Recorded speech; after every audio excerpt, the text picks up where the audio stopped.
Number 1. The addiction. I've heard this could happen before, but I would have never thought it would happen to me. I've always been interested in the supernatural and the occult, but I also have never really dabbled in it before. In high school, I led a pretty normal life. Well, I had all A's, perfect attendance, and I played on the basketball team. I was pretty popular, too. Well, one night, at a party, a friend brought out a Ouija board and asked if we wanted to play. I was curious, so I agreed to. Several of us were sitting around the board, and I was surprised that the planchette actually moved. I thought, most likely, it was just one of us doing it, but it was still fun. The ghosts told us that one of the 6 of us sitting at the board would die in the very near future. We asked who it would be, but the ghost refused to tell us. He told us that it wouldn't happen as long as we continued to talk to him. Yeah, weird, huh? Well, it grabbed not only my interest, but it also made me a bit nervous. But thinking about it, I went out and bought my own board. I was really scared using it for the first time, but it moved. I asked if it was the ghost from the other day, and he told me yes. He gave his name as CAP. I asked if I was the one who was going to die, and he just told me, wait and see. Just keep talking to me. That evening, I came back to the board. I asked it again, who was going to die, and it refused to tell me. All Cap told me was, just keep talking to me. The ghost told me that as long as I never stopped talking to him, the person would not die. So I talked to him right off in the morning, the moment I got out of bed. I talked to him on lunch from school. I talked to him right when I got home from school. I talked to him before I went to bed. In fact, I began spending very long sessions trying to talk to this ghost and find out who was supposed to die. I skipped several basketball practices and no-showed a game. I got suspended from the team. My grades dropped too. I spent so much time with the board that I barely studied. I was always interested in what Cap had to tell me more than I was interested in anything else. I began skipping meals, and I was spending all of my time in my bedroom conversing with this ghost. Hell, I spent so much time talking about different things with him that I had completely forgotten about the original reasoning for using the board. I was supposed to keep talking to him, to keep someone from dying. But I guess it didn't matter, because I honestly had no plans on stopping talking to him. He advised me on how I should start my day, spend my day, and everything I should be doing. And this went on and on. Sometimes I'd be sitting in the dark with some candles, and before I knew it, the whole day would have passed. And I was worried about that, only because I didn't want to stop talking to him. My family tried to get me away from the board, but I just stopped listening to them. I stopped eating even, at all. At one point, I don't think I had a bite of food in over a week, and that was where things went wrong. I had become a walking skeleton, and in fear for my life, my parents had me hospitalized. I screamed at them to let me take my board with me, but they didn't. I was in the hospital for about 2 months, rehabilitating before I got to leave. When I got out, I found that my family had gotten rid of my board, and I was glad that they did. However, when I began talking to my friends about the incident, I mentioned what Cap had told us, that we had to keep talking to the board or someone would die. Every one of them had said that was not what he told us. We were told that if we did keep talking to him, someone would eventually die. And my friends were all scared that that someone was going to be me. I've never touched one of those things again.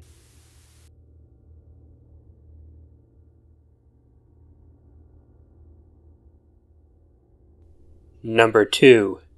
You effing idiot. My Ouija board story is a lot different than almost all of the other ones that I have ever heard. Also, I'm not extremely comfortable with foul language, so I'll use the word effing for the F word, but keep in mind, the ghost used the real word. Me and my friend Kyle had a little bit of extra money burning a hole in our pockets. We were 13 at the time. We wanted to try something different. We went to Toys R Us and looked around. It was Kyle that noticed the Ouija board and suggested that we give it a try. I jumped on the chance, being that I was always interested in the paranormal. We had to make a pact, of course, to not let our parents know. This would be the sort of thing that would get us in really big trouble. So I set up a sleepover at Kyle's house that night. He had a treehouse.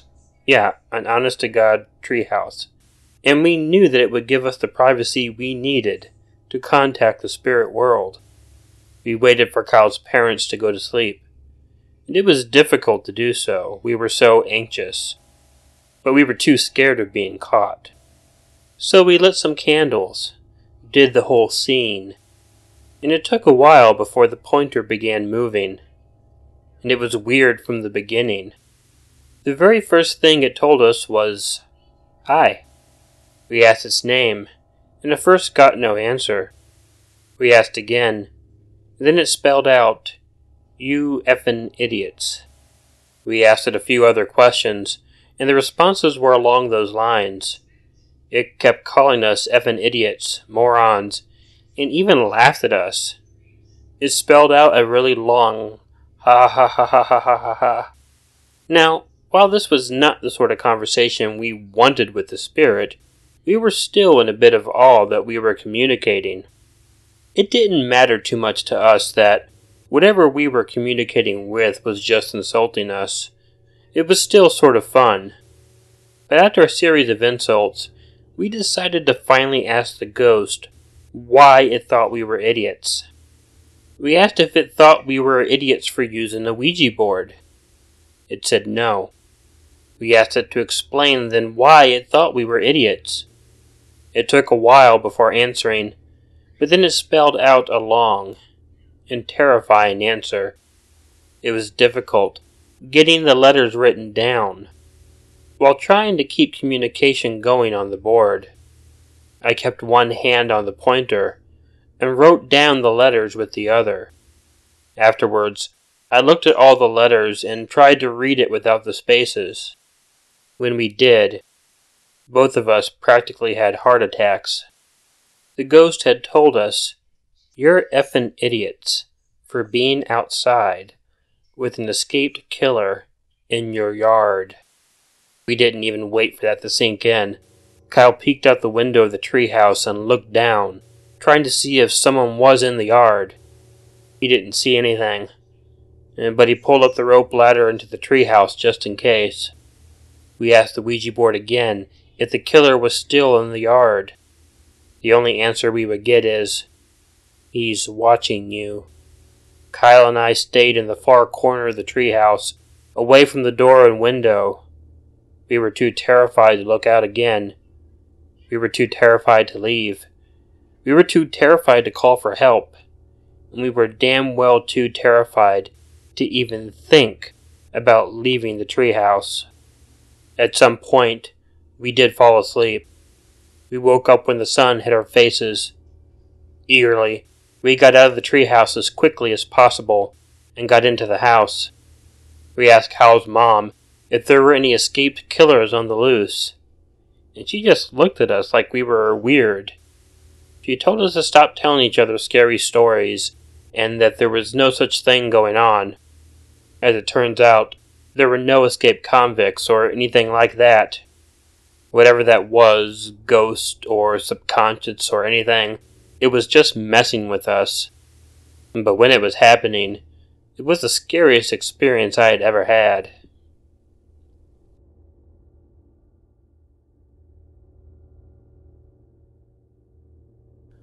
Number 3. Leave me alone. I got my Ouija board from my mom.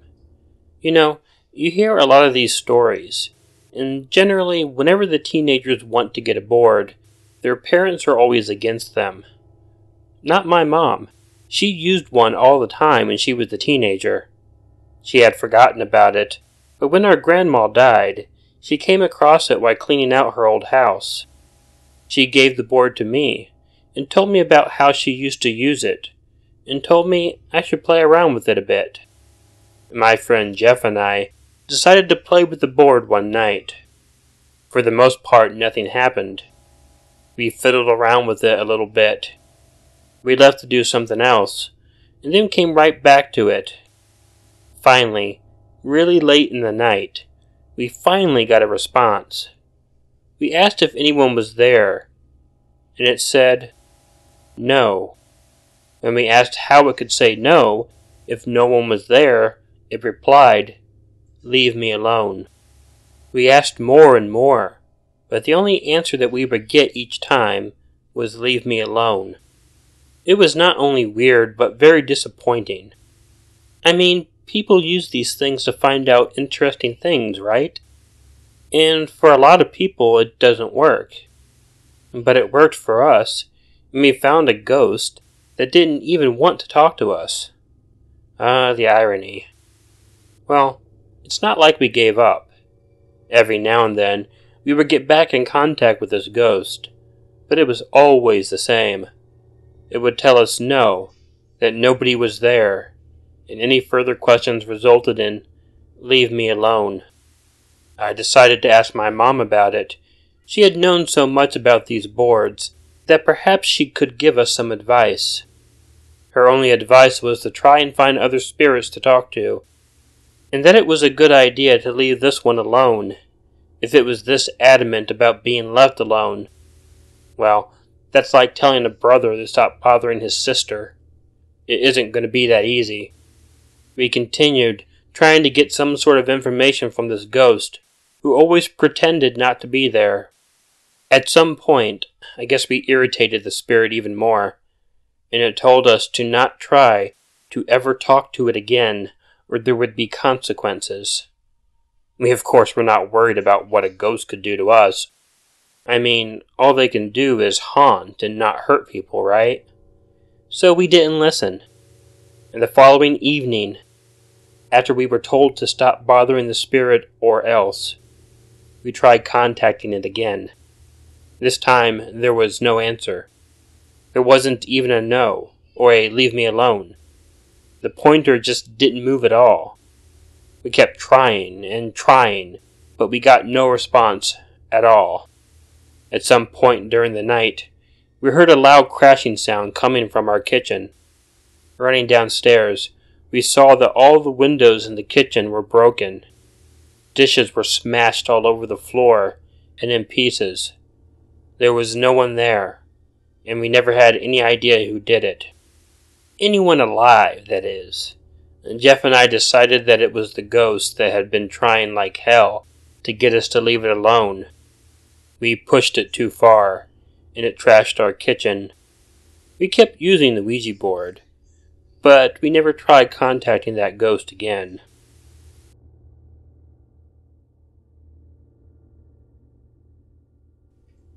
Number 4. Bonus story. I always wanted to use a Ouija board before, but I figured if I was going to get one, I was going to get a really nice one. A custom-made one. So I searched, and I found a website that custom-made them to be like I wanted. I paid $500 for the board. I waited, and after 3 months I finally got it in the mail. I was so excited. That was a year ago, and the damn thing never worked. 500 non-refundable dollars and a 3-month wait for nothing. Frickin' Zozo. He visits everyone but me.